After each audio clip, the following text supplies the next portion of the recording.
আশাবাদী এখনও। প্রশ্নটা স্বাভাবিকভাবে আমিও ক্লান্ত হয়ে যাচ্ছি এটার উত্তর দিতে দিতে।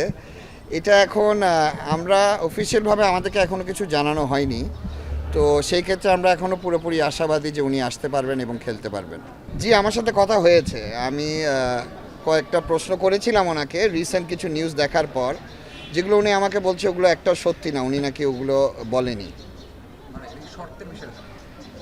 যেটাই হোক, এটা তার সাথে তার পার্সোনাল ব্যাপার, আমি ওখানে কোনো কমেন্ট দিতে চাচ্ছি না। বাট আমার কিছু প্রশ্ন ছিল যেগুলো আমি ওনাকে জিজ্ঞেস করেছি, উনি বলেছে যে না, এগুলো একটা সত্য না।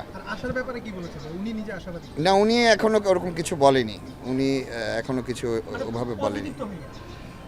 পজিটিভও বলতে পারছি না, এটা আসলে পরিস্থিতির উপর ডিপেন্ড করে। যেহেতু উনি দেশের জন্য এই মুহূর্তে খেলতে পারছেন না, তো সেই ক্ষেত্রে ওভাবে এখনো কিছু বলেনি আমাকে।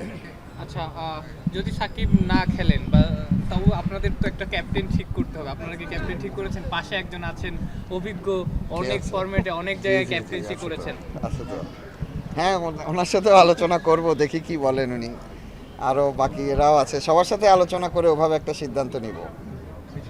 সাকিবের বিকল্প চিন্তা তো করা সাকিবের বিকল্প আমাদের লেফট আর্ম স্পিনারের কিছু শর্টেজ পড়ে যাবে, তো হতে পারে আমরা লোকালি আরেকজন নিতে পারি লেফট আর্ম স্পিনার।